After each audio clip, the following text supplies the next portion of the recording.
लेकिन इस वक्त एक बड़ी खबर आ रही है नीट की परीक्षा को लेकर और नीट के पेपर लीक होने को लेकर इस वक्त प्रदर्शन किया जा रहा है। ये तस्वीरें आप देख रहे हैं, ये छात्र संगठन है जो इस वक्त दिल्ली में एनटीए दफ्तर के बाहर प्रदर्शन कर रहे हैं।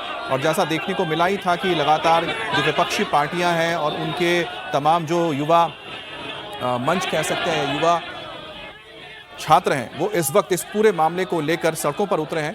तो लगभग दिल्ली के एनटीए दफ्तर पर इस वक्त आप देखिए कि एक और प्रदर्शन किया जा रहा है और जो झंडा यहां पर नजर आ रहा है वो एनएसयूआई का ही है, यानी कि जो यूथ विंग है कांग्रेस का, स्टूडेंट्स विंग है, वो इस वक्त एनटीए यानी कि नेशनल टेस्टिंग एजेंसी के दफ्तर के बाहर प्रदर्शन करते हुए दिख रहे हैं। हालांकि इस पूरे मामले में कई खुलासे हुए हैं। सीबीआई इस पूरे मामले की छानबीन कर रही है, जिसमें एक प्रोफेसर को भी डिटेन किया गया, उनके साथी को भी डिटेन किया गया और बताया जा रहा है कि जो प्रोफेसर कुलकर्णी है वो एनटीए की ओर से उस कमेटी का हिस्सा थे जो क्वेश्चन पेपर बना रहा था। तो ऐसे में अब एनटीए के अंदर भी वो कौन से लोग हैं जिन्होंने इस तरह की हरकत में साथ दिया है, उसके बारे में भी छानबीन होगी तो और चीजें पारदर्शी तरीके से सामने आएंगे। लेकिन इस बीच इस पूरे मुद्दे को लेकर सरकार को घेरा जा रहा है। विपक्षी पार्टियां इसको लेकर सरकार पर हमलावर हैं और नीट पेपर लीक के मुद्दे को उठाते हुए इस वक्त एनएसयूआई जो कांग्रेस का छात्र संस्था है या छात्र विंग है, वो इस वक्त एनटीए दफ्तर के बाहर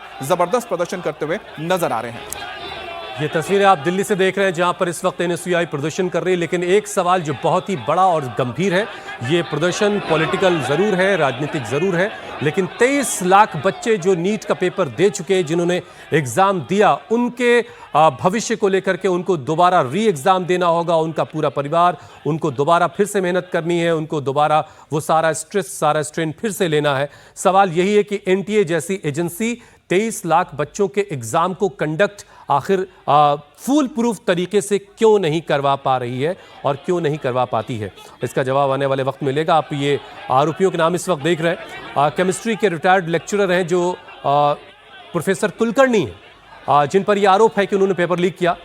एक मनीषा वाघमारे, उनके साथ मिलकर के अब जिन बच्चों ने मेहनत की और मैं अपनी मेहनत से बहुत अच्छा पेपर करके आए होंगे, उनके दिल पर क्या गुजर रही होगी।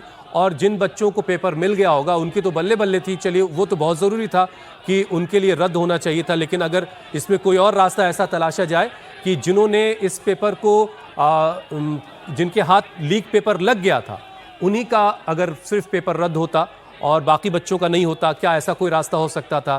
क्या और कोई रास्ता हो सकता है? सबसे बड़ा सवाल तो ये है कि क्या कोई फुल प्रूफ तरीका हो सकता है कि इस तरह के एग्जाम्स के पेपर कभी लीक ना हो? ये भरोसा बच्चों के अंदर, बच्चों के पेरेंट्स के अंदर, सोसाइटी के अंदर लोगों का होना बहुत ज़रूरी है। एक एजेंसी जिसे नेशनल टेस्टिंग एजेंसी कहा जाता है, वो ये एग्ज़ाम कंडक्ट करवाती है और एग्ज़ाम हो जाने के बाद पता चला कि साहब पेपर पहले ही लीक हो चुका था। तो ये तस्वीर आप देख रहे हैं, दरअसल जो नीट पेपर लीक हुआ था उस पूरे मुद्दे को लेकर इस वक्त विपक्षी पार्टियां सरकार को घेर रही हैं और सरकार के ऊपर सवाल उठा रही हैं, एनटीए के ऊपर सवाल उठा रही हैं कि आखिरकार उसने किस तरह से इस पूरे एग्जाम को कंडक्ट किया कि पेपर लीक हो गया। और ये विरोध प्रदर्शन इस वक्त एनएसयूआई यानी कि कांग्रेस के छात्र संगठन की ओर से किया जा रहा है। कुछ छात्र अपनी बात कर रहे हैं, हम सुनते हैं।